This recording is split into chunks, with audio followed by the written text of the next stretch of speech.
Salam tout le monde, salam, c'est Yacine, j'espère que vous allez bien. Alors,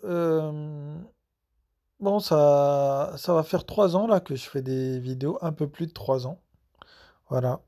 Euh, et je pense qu'il faut quand même, enfin, normalement j'aurais dû le faire il y a longtemps, mais il faut quand même, voilà, faire un petit bilan en fait.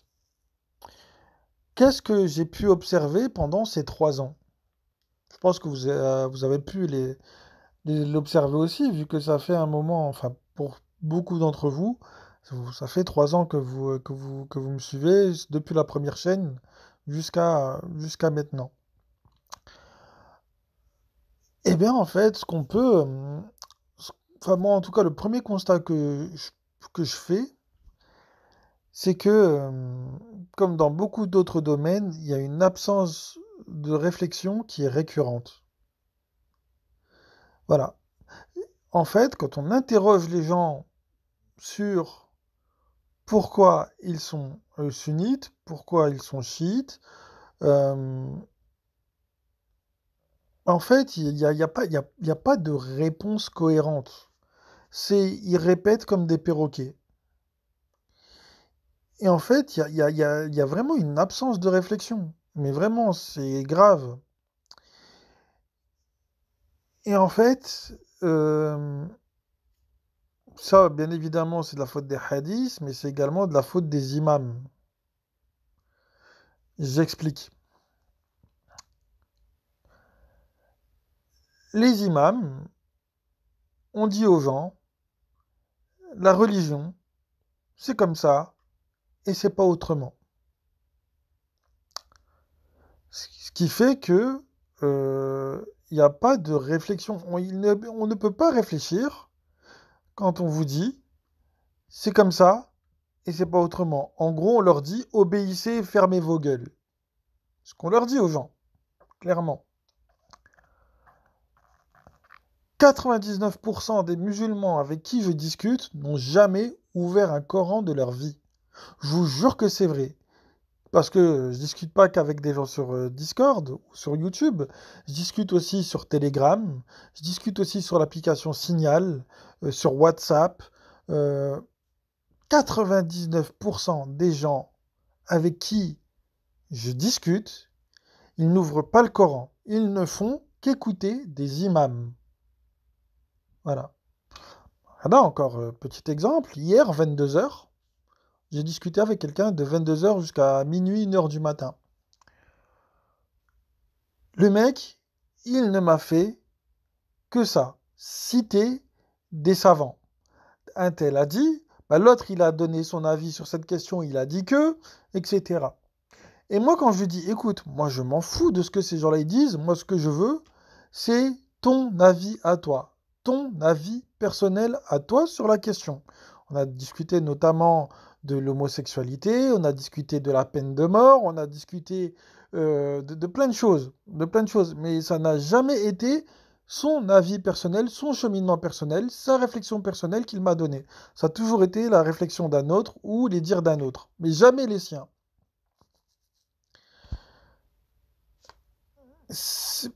Et quand je lui ai demandé son avis à lui, sa réponse a été incroyable.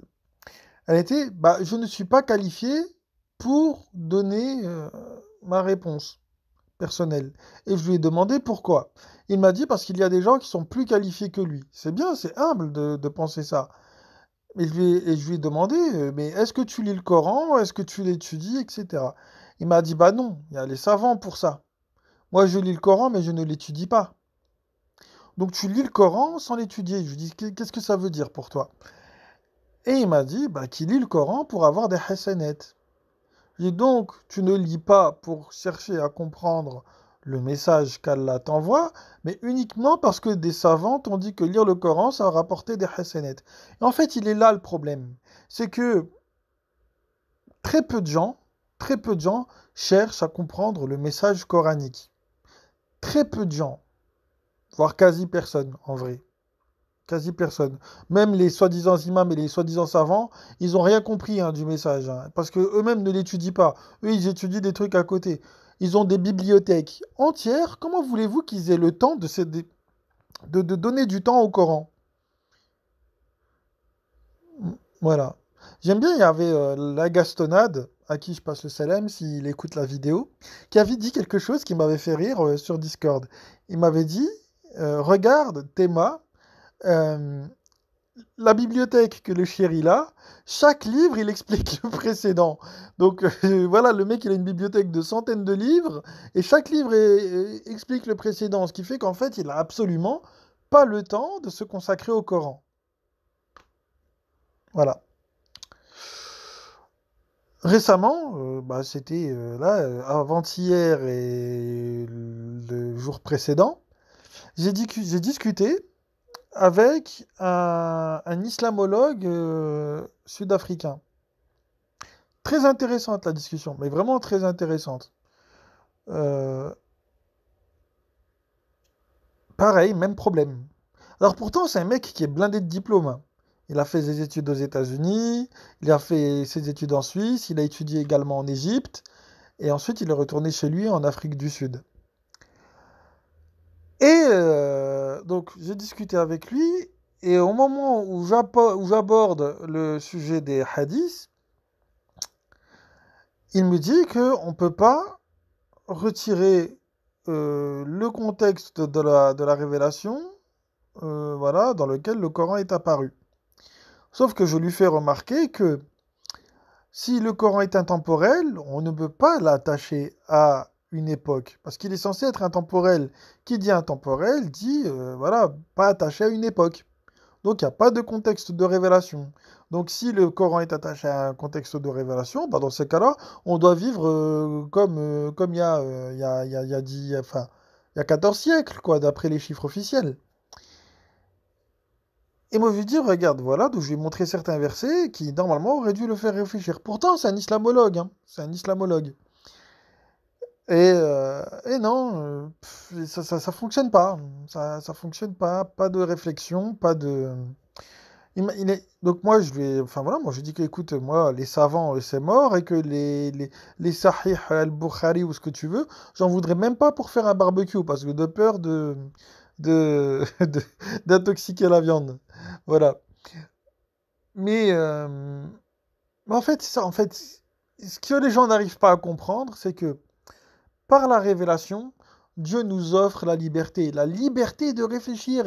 On a, grâce au Coran, par le Coran, Dieu nous offre la liberté de réfléchir comme on le souhaite. Je m'explique.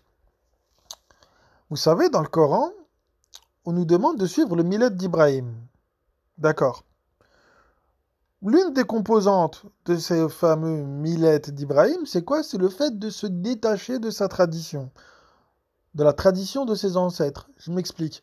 Quand Ibrahim dit à son père, je te vois toi et ton peuple dans un égarement évident, d'accord? Bah, ne serait-ce que par ce constat-là et qu'ils disent que lui, son père, son père et son peuple sont égarés, il se détache d'eux, il s'exclut d'eux, d'accord?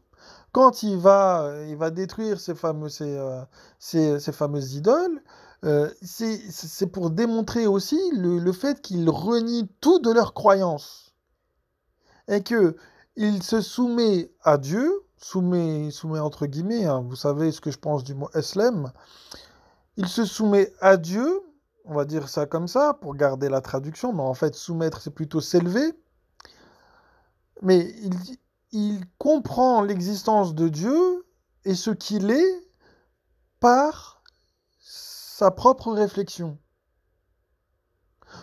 Donc le fait de se détacher de ses traditions, donc des choses de son temps, voilà, qu'ont suivi ses ancêtres, etc., lui ont permis de réfléchir et de comprendre l'essence même de ce qu'est Allah, c'est-à-dire être le créateur des cieux et de la terre, etc. Bien. Et ça, c'est pas pour être vantard ou quoi, mais j'ai l'impression que en fait, ça n'a toujours pas été compris.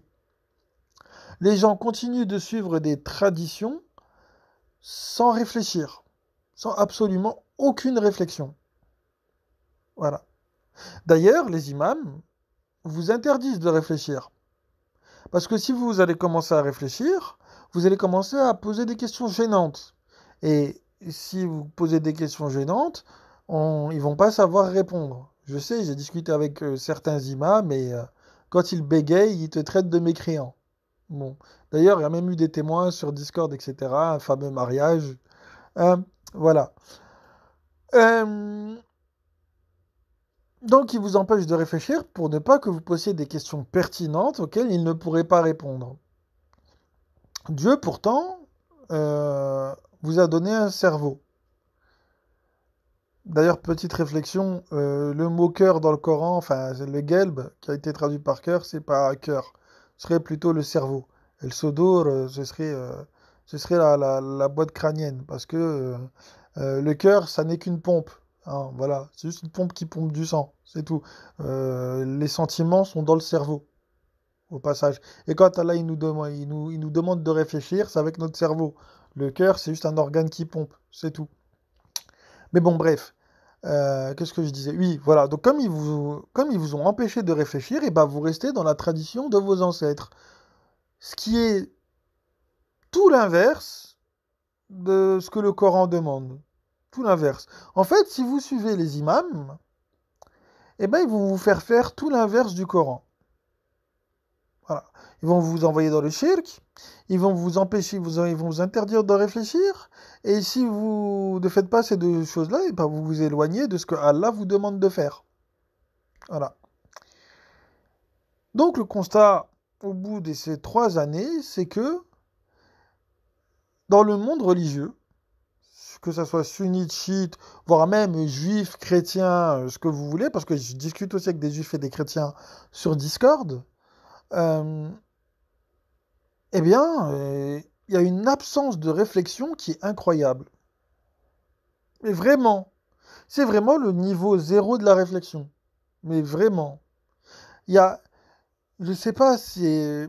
Pourtant, enfin, je sais pas, pour moi, réfléchir, c'est un besoin vital. Voilà. Réfléchir, pour moi, c'est un besoin vital. Pourquoi c'est un besoin vital? Parce que sans réflexion, ben, ta vie est dénuée de sens. Pour donner un sens à ta vie, il faut que tu réfléchisses. En fait, il faut que tu réfléchisses à tout, ne serait-ce que pour ta sécurité, ta santé, tout, tout. Tout doit passer par le prisme de la réflexion. Tout, tout. Mais les gens aujourd'hui, apparemment, ils ne veulent plus réfléchir. Et ce dans tous les domaines. D'ailleurs, j'ai fait une nouvelle chaîne où justement je vais parler un peu de ces sujets-là. Je vais parler aussi un peu de politique, de philosophie, d'économie, de médecine, de droit, enfin de plein de choses. Vous allez voir du système universitaire et de ce qu'il promeut, enfin de lobbying. Je vais parler de tout. Mais là, vous verrez, ça sera sur l'autre chaîne. Je vous partagerai le lien quand j'aurai fait la première vidéo. Mais en tout cas, ce qu'on retrouve dans les autres domaines, le manque de réflexion, on le trouve également dans le monde religieux. Et oui, regardez, les imams, c'est pas des gens intelligents, ça ne sont que de simples perroquets. Ils ne font que répéter par cœur ce qu'on leur a appris. Mais ils ne réfléchissent jamais à ce qu'ils ont appris. Exemple, il y a quelqu'un qui s'appelle Fous, qui est sur le Discord, et qui a partagé une vidéo d'un mec qui critique le mouvement Corancel. Donc les gens qui rejettent les hadiths. Et il dit que rejeter les hadiths est une aberration parce que en islam, il y a toujours eu des hadiths. Et quand on entend cette personne parler dans cette vidéo, il date le début de l'islam à l'arrivée du prophète Mohammed. J'ai envie de dire encore un qui n'a pas lu le Coran. Encore un qui n'a pas lu le Coran. Voilà. C'est-à-dire que ils lisent pas le Coran, d'accord? Ils vont d'aberration en aberration, ils essayent de justifier leur aberration par d'autres aberrations, et après ils pensent être contents, etc. Dans la vidéo, le mec, il ne cite pas un verset du Coran, il n'y a pas un seul verset du Coran dans la vidéo, il cite que des hadiths pour justifier les hadiths. C'est incroyable, waouh, super logique. Donc toi, tu veux, en fait, enfin, ce qu'il a voulu faire dans la vidéo, C'est, en, en somme, euh, il a tenté de justifier la légalité du hadith en matière de djinn par des hadiths rapportés. Voilà, par Bukhari, Muslim, et je ne sais plus c'était lequel le troisième rapporteur qu'il citait. Bref. Et donc, c'est pas possible d'agir comme ça. Ça n'est absolument pas possible. Donc voilà, donc le constat est le suivant. Nous vivons dans une époque où c'est le degré zéro de réflexion. Voilà. Bon, je vois que la vidéo, elle est quand même à 15 minutes. Ça fait beaucoup. Je suis désolé, je sais, je suis bavard. Mais bon, voilà. Juste une dernière chose. En islam, coraniquement, il n'y a pas d'autorité religieuse. Il n'y a pas d'autorité religieuse. La seule autorité religieuse en islam, c'est Allah. Il n'y a que lui qui a l'autorité. Quiconque pense avoir une autorité en matière de djinn, je suis désolé, mais comment dire? Bah, il fait comme Pharaon. Il fait exactement comme Pharaon dans le Coran. Pharaon dans le Coran, il se prend pour Dieu. Voilà. Et les imams, je suis désolé de le dire, quel que soit le courant, ils inventent des mensonges sur Dieu, ils interdisent des choses que Dieu n'a pas interdites, et ils pensent avoir une quelconque autorité sur les croyants. Ils font exactement la même chose que Pharaon dans le Coran. Ils font exactement la même chose que Pharaon dans le Coran. Voilà. Je suis désolé, mais faut dire les choses telles qu'elles sont. Ils font tout, hein. Ils humilient les femmes. Je suis désolé, hein. Pour moi, quand on dit qu'une femme qui se parfume, si on l'accuse de fornication, c'est humilier les femmes. Quand on interdit aux femmes d'être féminines, on humilie la femme. Je suis désolé, hein. Désolé de vous le dire. Quand on invente des pratiques type circoncision qui ne sont pas coraniques, hein, d'ailleurs, je me suis fait virer d'un groupe Sidial à cause de ça, parce que j'ai parlé de la circoncision, on n'a pas réussi à me contredire, on m'a viré. Bien. Quand on invite, parce que je suis désolé, hein, ça, la circoncision, c'est une barbarie. D'accord? Voilà. Le gamin, il n'est pas consentant pour qu'on pratique d'opération. Et ça n'est absolument pas coranique. Dieu n'a jamais demandé qu'on fasse cela. Jamais. Jamais. Trouvez-moi un verset dans le Coran qui vous demande de faire ça. Ça n'existe pas. Le hijab, la burqa, la djellaba, ce que vous voulez, tout ça coraniquement, ça n'existe pas. Ça n'existe pas. Allah dit dans le Coran que le meilleur des vêtements, c'est la piété.